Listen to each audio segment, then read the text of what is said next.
کیوں یہ ذکر ہو رہا ہے؟ عزیزان ایمان، کسی کے ذہن میں خبردار یہ بات نہ آئے کہ ہم اہل بیت کو پہچانوانے کے لیے مجلسیں کر رہے ہیں۔ ہماری کیا اوقات ہے کہ ہم اہل بیت کو پہچانوائیں؟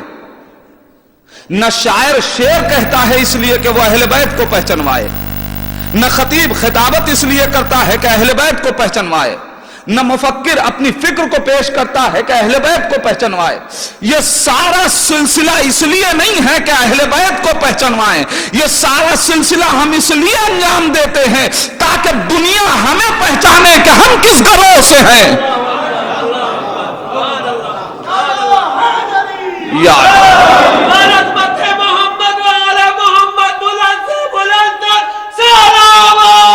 اللہم صلی علی محمد وعلی محمد۔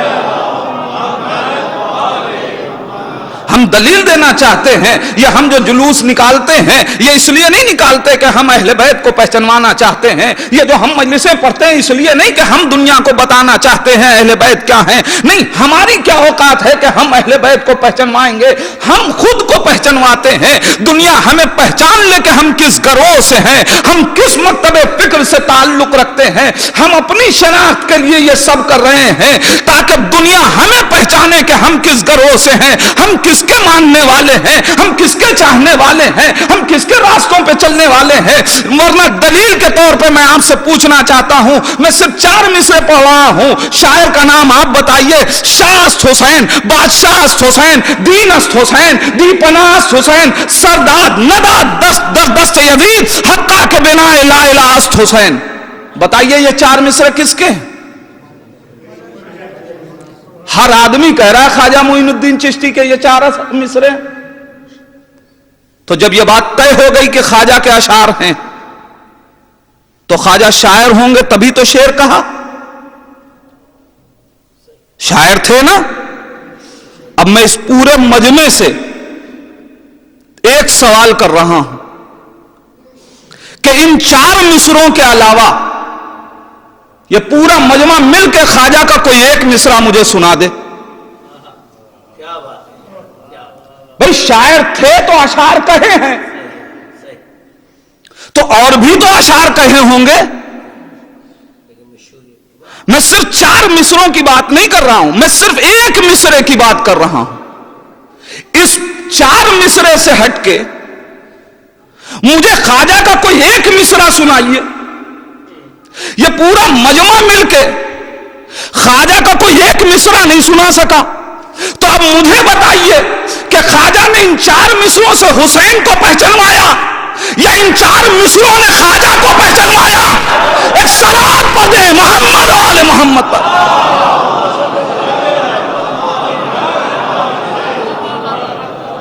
آپ بتائیں کس نے کسے پہچانوایا؟ یا اللہ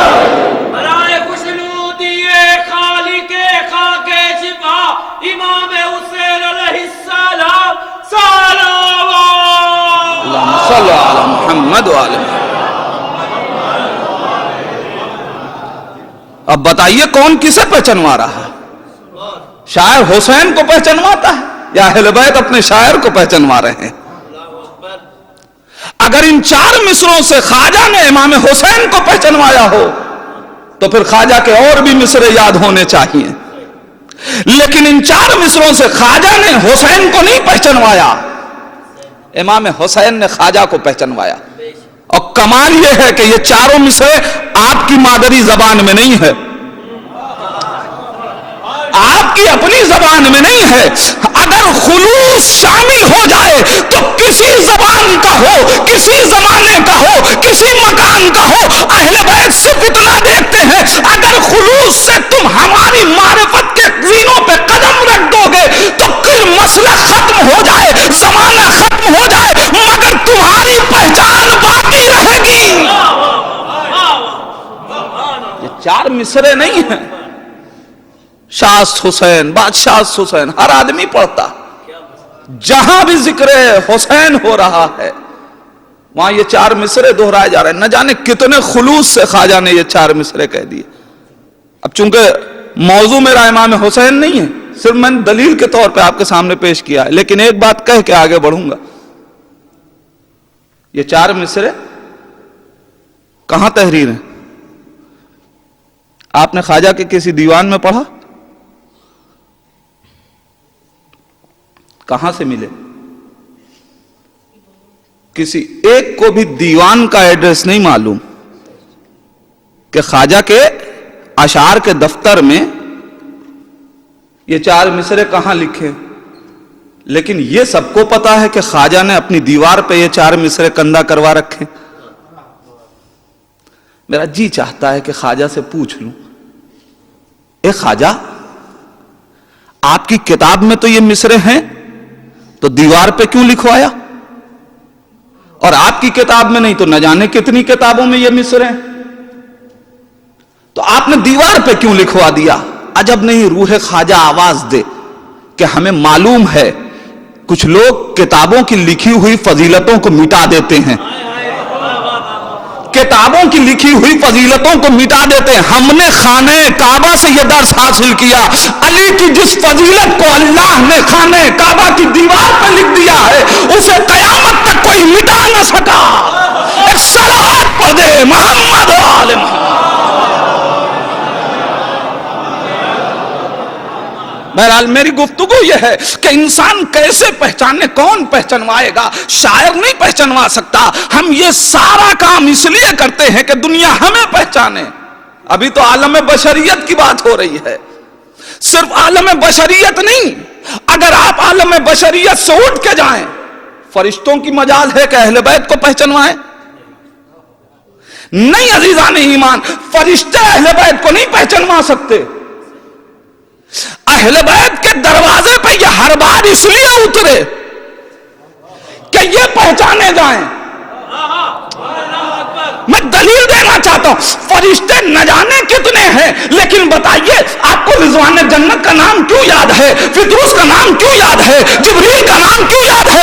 اتنے فرشتوں میں یہی فرشتے انہی کا نام کیوں یاد ہے؟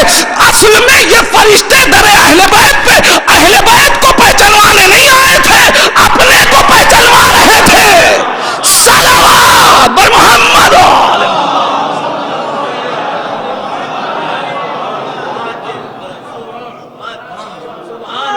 اہل بیت کو کون پہچانوائے گا؟ یا اللہ، یا خاموش کائنات کو لے لیجئے، نہ جانے کتنے ستارے ہیں آسمان پہ۔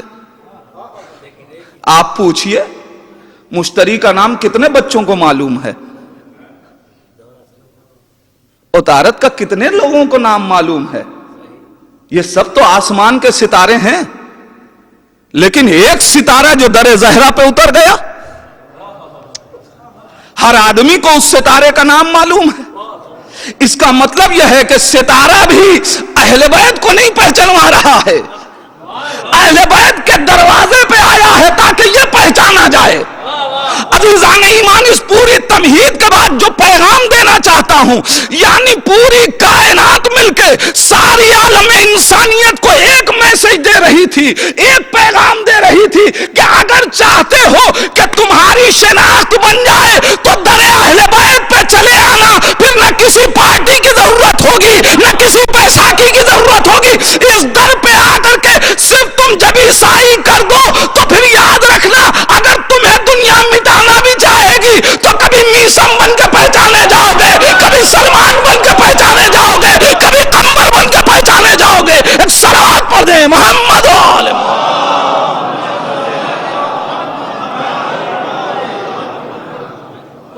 ہمیں معرفت حاصل کرنی علی علیہ السلام صلی محمد و ضرورت ہے اس بات کی کہ ہم اہل بیت سے قریب تو ان سے قریب تو ہونے کی کوشش کریں، یہ ہمیں پہچنوائیں گے، یہ ہمارا تعارف کرائیں گے۔ ہم اہل بیت کو نہیں پہچنواتے۔ کیا ہے دلیل کہ ہم نہیں پہچنوا سکتے؟ شاعر، خطیب حدیثوں کا سہارا اسی لیے لیتا ہے کہ اپنے الفاظ سے نہیں پہچنوا سکتا، نبی کی زبان سے، اہل بیت کی زبان سے پہچنوائے گا۔ نہیں، میں ایک منزل بڑی مانوس سی آپ کے سامنے پیش کروں، جو اہل بیت کو ذرا سا اہل بیت کی منزلوں سے واقف تھا، وہ بھی جانتا تھا کہ کون پہچنوا سکتا ہے، لہذا اس روز کے آنے والے فرشتے نے تنہا نہیں، جب پنجتن اکٹھا ہو گئے تو اب کسی فرشتے سے نہیں پوچھا کہ تم بتا دو یہ لوگ کون ہیں، بلکہ خدا کو خطاب کر کے کہا یا رب ومن تحت الکسا، اے پروردگار تو بتا دے۔ یہ جبریل سوال اس لیے نہیں کر رہے ہیں کہ پہچانتے نہیں ہیں، دنیا کو پیغام دینا چاہتے ہیں کہ اہل بیت کی معرفت یا تو خدا کے ذریعے ہوگی یا نبی کے ذریعے ہوگی۔ ایک صلوات پڑھیں محمد و آل محمد۔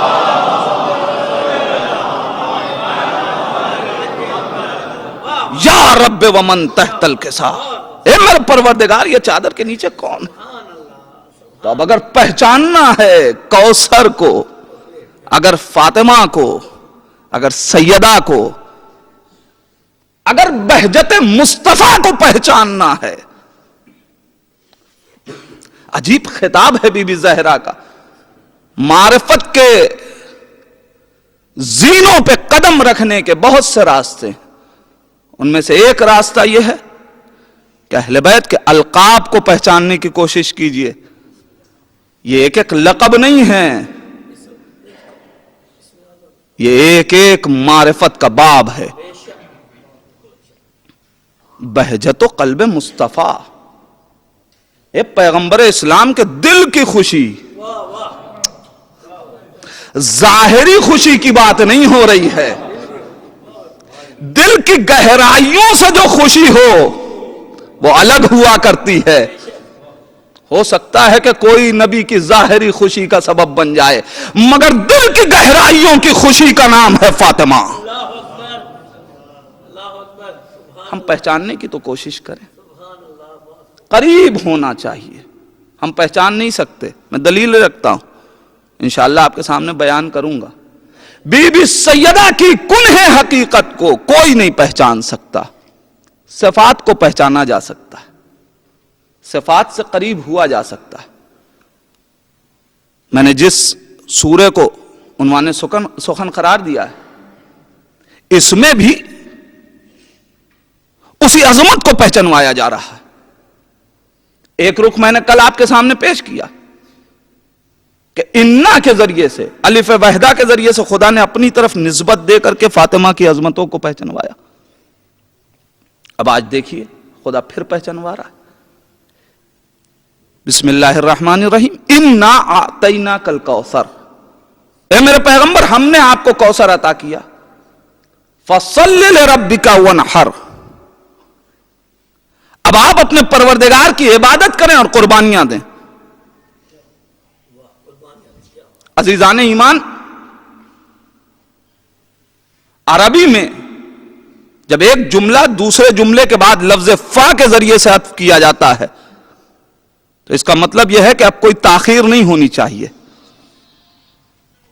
کوئی اور مجمع ہو تو شاید پہچانوانے میں مشکل ہوتی، لیکن غدیریوں کو یہ بات پہچانوانے میں مشکل نہیں ہوگی۔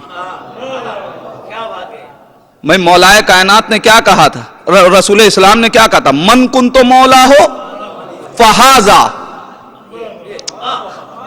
اگر وہذا کہتے تو اور علی مولا، یعنی کسی کی گنجائش تھی، لیکن فہذا کہہ کے بتایا کہ میرے بعد فاصلے کی کوئی گنجائش نہیں ہے۔ اب خدا انا اعطیناک الکوثر، اب فوراً فصل لے، یعنی ادھر نعمت عطا ہوئی، ادھر عبادتوں کا سلسلہ شروع ہو جائے، ادھر قربانیوں کا سلسلہ شروع ہو جائے۔ عجیب مرحلہ ہے عزیزان ایمان۔ اللہ نے کیا دیا؟ ایک نعمت دی ہے کوثر کی شکل میں، مصداق پہ گفتگو بعد میں ہوگی۔ کوثر ایک بڑی عظمتوں والی نعمت ہے کہ جو نبی کو ملی. دلیل ایک الف وحدہ کے ذریعے دوسری دلیل سنیں کہ کوثر بعظمت ہے. اس کی دلیل کیا ہے؟ اللہ نے میرے نبی کو وہ کون سی دولت یا نعمت ہے جو نہیں دی؟ آپ بتائیے، کیا کسی نعمت کا کوئی انسان تصور کر سکتا ہے کہ وہ نبی کو نہ ملی ہو؟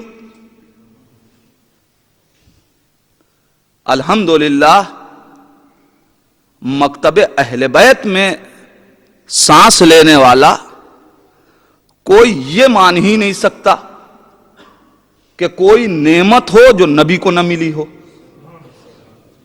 یہ الگ بات ہے کہ سر الشہادتین میں شاہ محدث دہلوی نے اتنا ضرور لکھ دیا کہ اللہ کے نبی کا دامن ایک نعمت سے خالی تھا.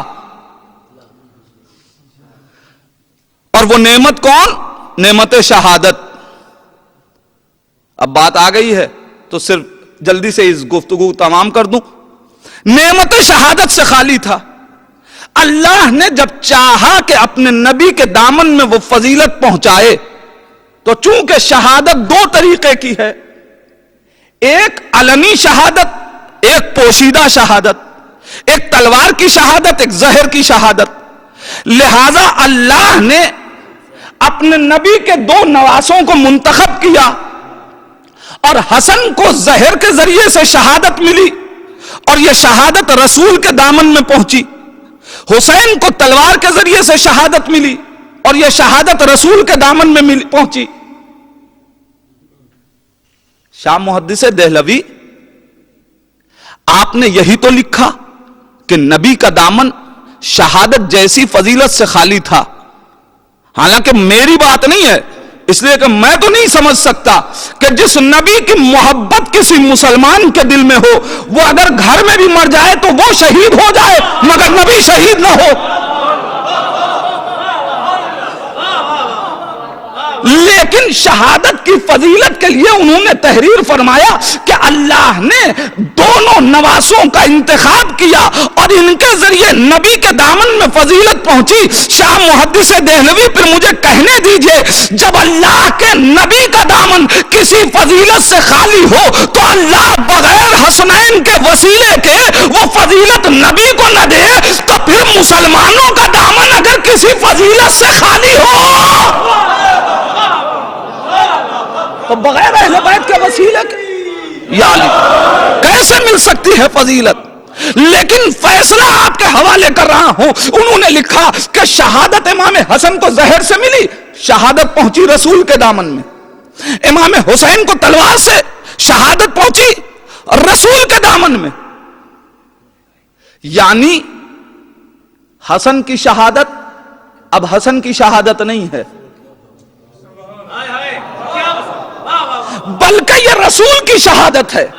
اب حسین کی شہادت حسین کی شہادت نہیں ہے، رسول کی شہادت ہے. یہیں پہ آ کے شاہ محدث دہلوی کی روایت ختم ہو گئی.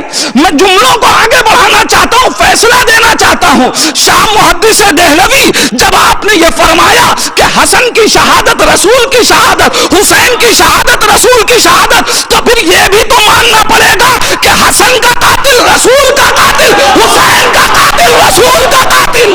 صلوات محمد علیہ. اگر یہ شہادت رسول کی تو کوئی نعمت ایسی نہیں ہے کہ جو میرے نبی کے دامن میں نہ ہو. اس لیے کہ کوئی نعمت کائنات تک اس وقت تک نہیں پہنچتی جب تک ولی نعمت کے حوالے نہ ہو جائے. آج کے دور میں میرے بھائیوں پہچانے آپ کا ولی نعمت کون ہے. بہت ضروری ہے انسان کو اپنے وقت کے امام کی معرفت کو حاصل کرنا. ہم دعائیں تو کرتے ہیں، ہمیں جو بھی نعمت مل رہی ہے یہ حدیثوں سے میں آپ کے سامنے پیش کر رہا ہوں، جو بھی نعمت مل رہی ہے وہ سب ولی نعمت کے وسیلے سے ملتی ہے. جب انسان کوئی دعا کرتا ہے تو وہ دعا پہلے انسان کی زبان سے نکل کے بارگاہ ولی نعمت تک پہنچتی ہے، پھر وہ اللہ کی بارگاہ تک منتقل کرتا ہے. پھر اللہ اس نعمت کو جب بندوں پہنچانا چاہتا ہے تو اپنے ولی نعمت کو دیتا ہے اور اس کے ذریعے سے بندوں تک پہنچتی ہے. تو اب کائنات میں کوئی نعمت اس وقت تک نہیں پہنچ سکتی جب تک نبی کو نہ مل گئی ہو. تو ہر نعمت ملی. مجھے پورا قرآن پڑھ کے بتا دیجئے کہ کسی نعمت کو دینے کے بعد اللہ نے نبی سے کوئی ایک شکریہ مانگا ہو.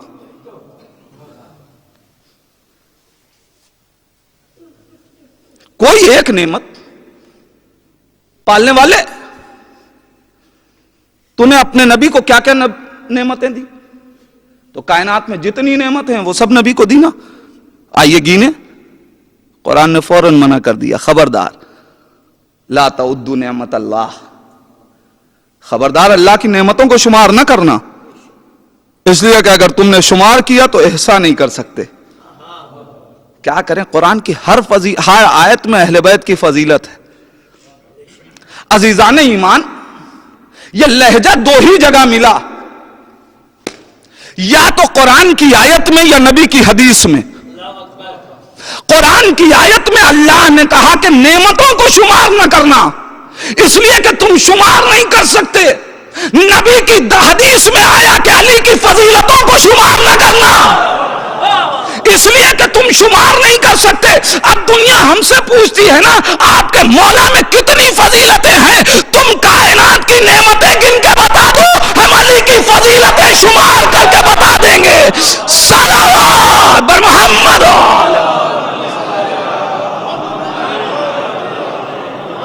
لیکن نعمتیں اتنی دی کہ کون انسان گین سکتا ہے. چلیے چھوٹی موٹی نعمتوں کو کہاں گینیں گے, بڑی نعمتوں کو دیکھ لیجئے.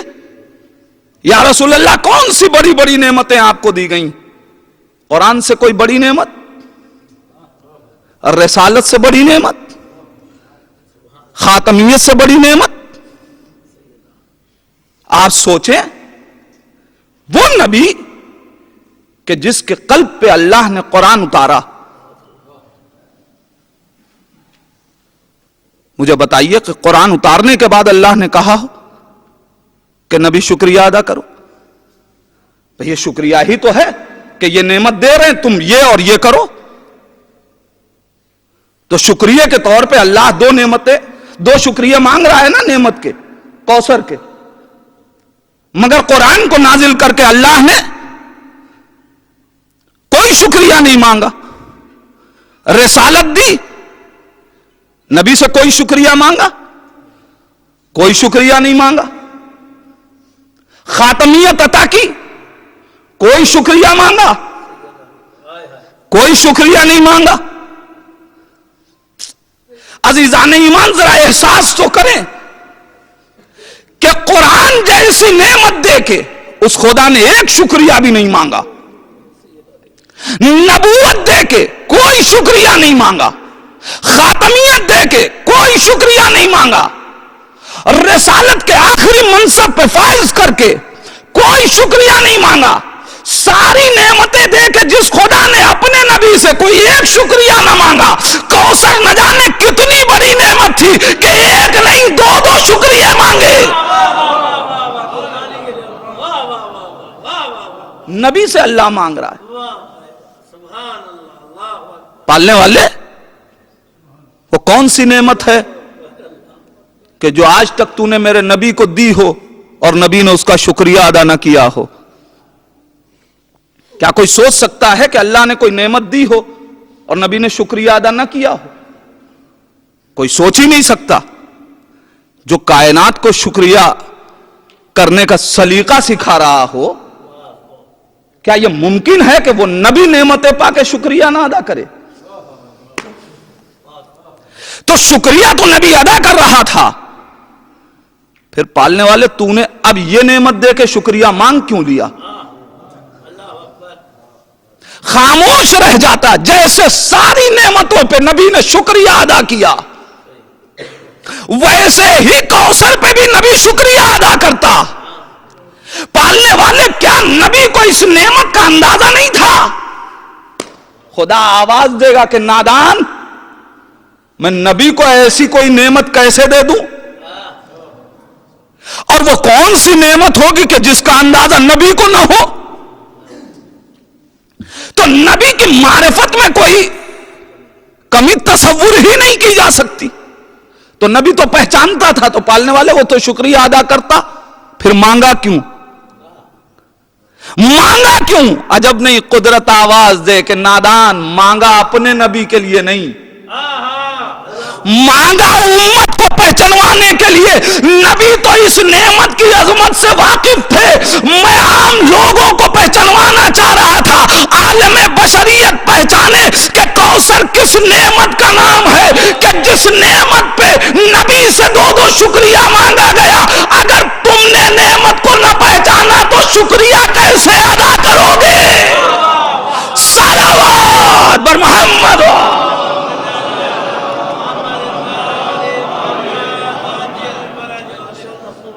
یہ نبی کی معرفت کے لیے نہیں ہے, یہ تمہاری معرفت کے لیے ہے کہ تم پہچاننے کی کوشش کرو جو کام نبی پہ واجب کر دیا جائے وہ کام امت پہ کتنا واجب ہوگا. اچھا نبی نے, خدا نے شکریہ تو مانگ لیا, دو شکریہ, ایک عبادت پروردگار, دوسرے قربانیاں. نبی نے حق شکریہ ادا کیا یا نہیں کیا؟ عقیدے کی کائنات ظاہر کون ہے کہ جو انکار کر دے کہ نبی نے حق شکریہ ادا کر دیا؟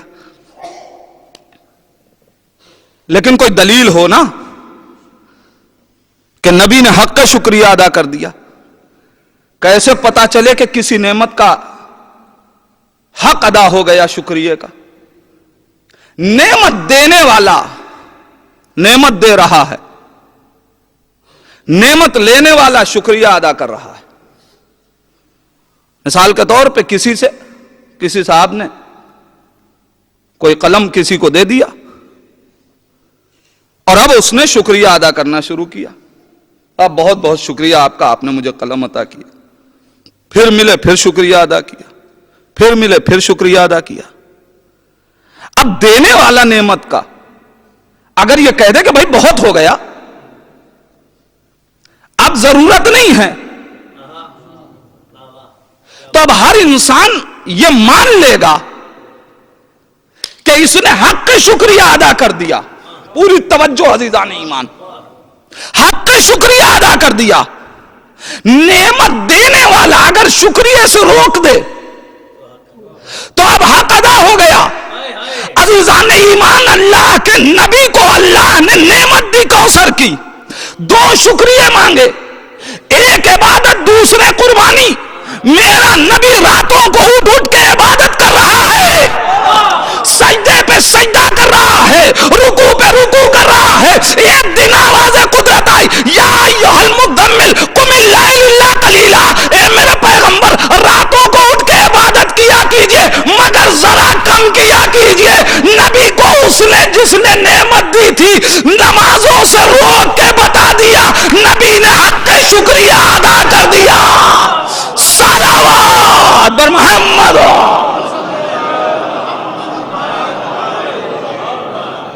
یہ اتنی عظیم نعمت, انا اعطیناک الکوثر. اے میرے پیغمبر ہم نے آپ کو کوثر عطا کیا. پالنے والے شکریہ کا مفہوم کیا ہے؟ کیوں شکریہ مانگ رہا ہے؟ ہم سے بھی شکریہ مانگا ہے اللہ نے, اور اگر پروردگار نے کسی چیز کا شکوہ کیا ہے تو اسی شکریہ کا. وَقَلِيلٌ مِّنْ عِبَادِيَ الشُّكُورُ. ہمارے شکر گزار بندے بہت کم ہیں, نعمتیں مانگنے والے تو بہت ہیں,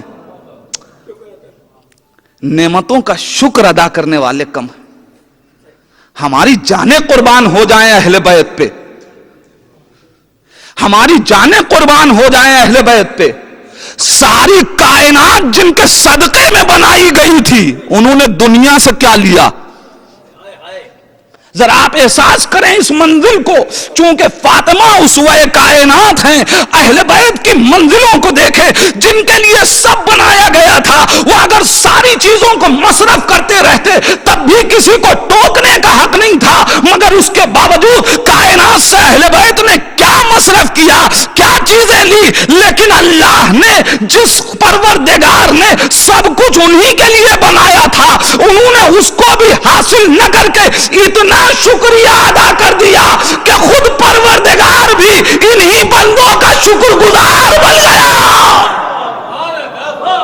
آپ پہچانے منزلوں کو، اہل بیت کی منزل کو کون پہچان سکتا ہے؟ بی بی سیدہ کی عظمتوں کو کون پہچان سکتا ہے؟ عزیزان ایمان، ساری کائنات سے خدا کو شکوہ ہے، اہل بیت کا شکریہ ادا کر رہا۔ اس لیے کہ انہوں نے شکریہ کا سلیقہ دیا ہے تو بندے شکریہ ادا کر رہے ہیں۔ لیکن پروردگار تجھے کیا مل جائے گا اگر ایک بندہ شکریہ ادا کر دے؟ دی تھی نعمت، تیرے خزانے میں کون سی کمی ہو گئی؟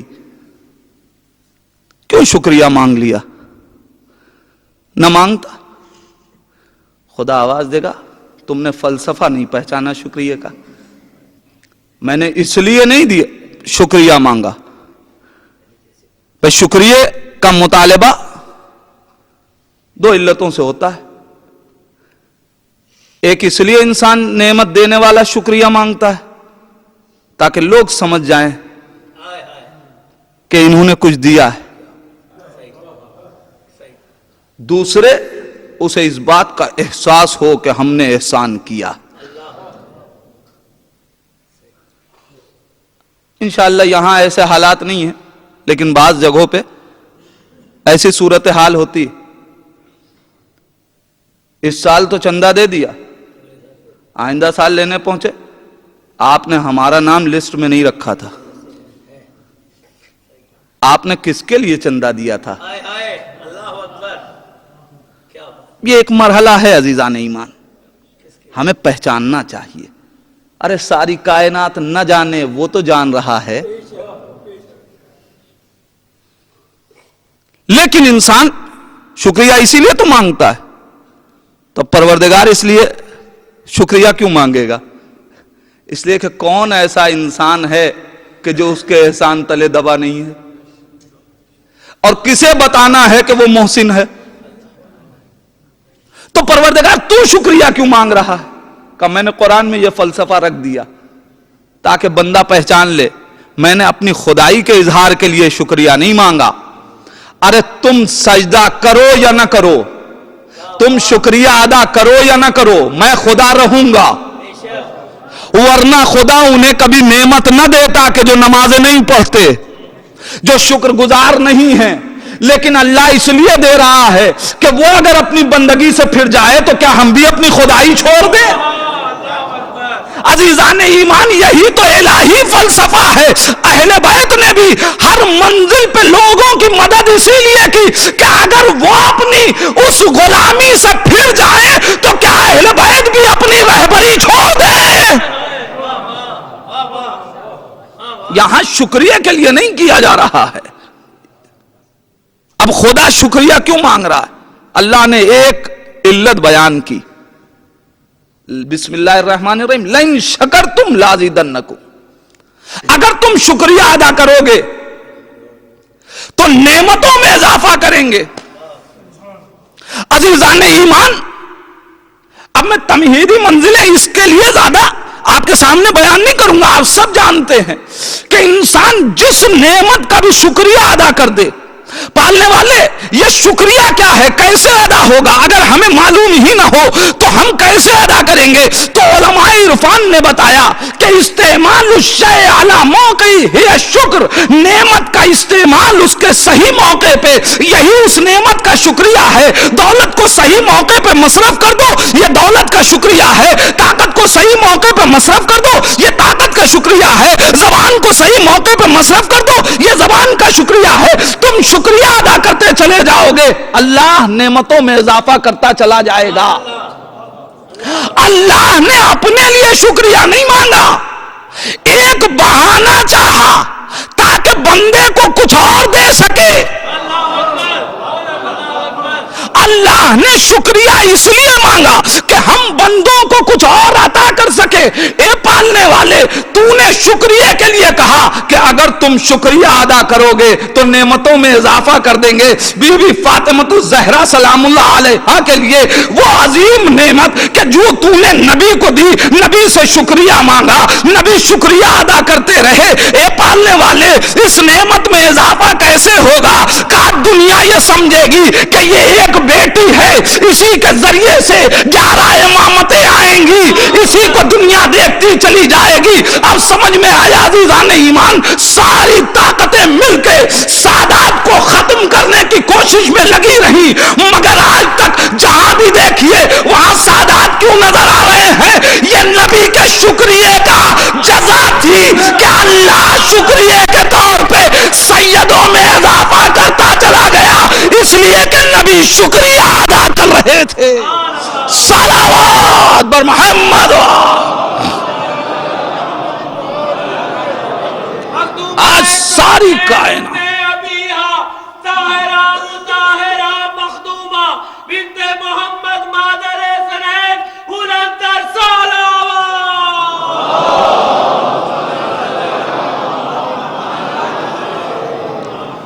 اب قیامت تک کوئی سادات کو کیسے مٹائے, اس لیے کہ سادات نبی کے شکریہ کے نتیجے کا نام ہے.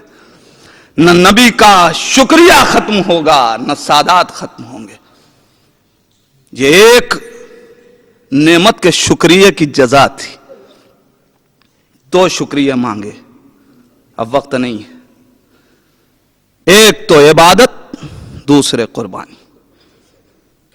میں نے فاطمہ تو تم کو دے دی, مگر نبی اتنی بڑی نعمت دے رہا ہوں, قربانیاں دینی پڑیں گی. کون سی قربانی؟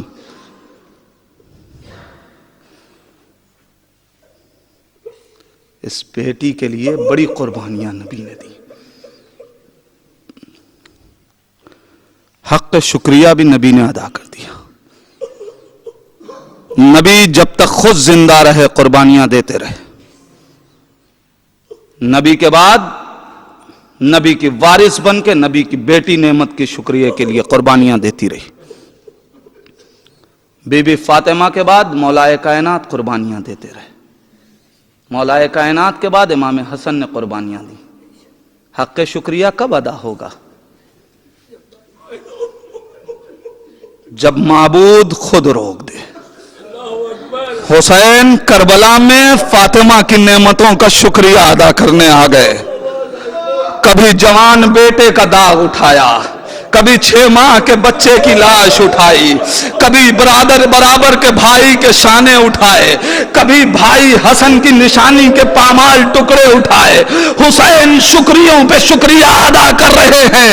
ایک مرتبہ آواز قدرت آئی, یا ایتھا النفس المطمئنہ ارجعی الی ربک راضیۃ مرضیہ. اے میرے بندے اپنے پروردگار کی طرف پلٹا. جزاکم ربکم. خدا آپ کو کسی غم میں نہ رلائے. شاید آج تھوڑی سی تاخیر ہو جائے, مجھے معاف کیجئے گا. بی بی سیدہ کی مجلس ہے, نہ جانے کسے آئندہ برس یہ موقع ملے کہ سیدہ کے مصائب کو سن کے اپنی آنکھوں کو اشکبار کر سکے. کسے یہ موقع نہ ملے. اے عزادارو, بڑی قیامت کی منزلیں ہیں. بی بی سیدہ کا غم کون بھلا سکتا ہے؟ نبی کا درد بھلانے والا درد نہیں ہے. اس درد کو تو نبی بھلا نہ سکے, اس درد کو علی بھلا نہ سکے. آپ زہرا کا ذکر کرتے ہیں, آپ بی بی کا غم منا رہے ہیں, مگر یاد رکھیے گا یہ ہمارا حق تھا کہ ہم فاطمہ کا غم منائیں, یہ ہمارا حق تھا کہ ہم حسین کی مجلس بپا کریں. لیکن یہ اتنے کریم ہیں کہ انہوں نے اس کے لیے بھی جزا رکھ دی. اے میرے حسین کا ماتم کرنے والے, اے میرے لال کی فرش عزا بچھانے والوں, اگر تم نے میرے لال کو فراموش نہیں کیا تو محشر کے ہنگام میں سیدہ بھی تمہیں فراموش نہیں کروں گی.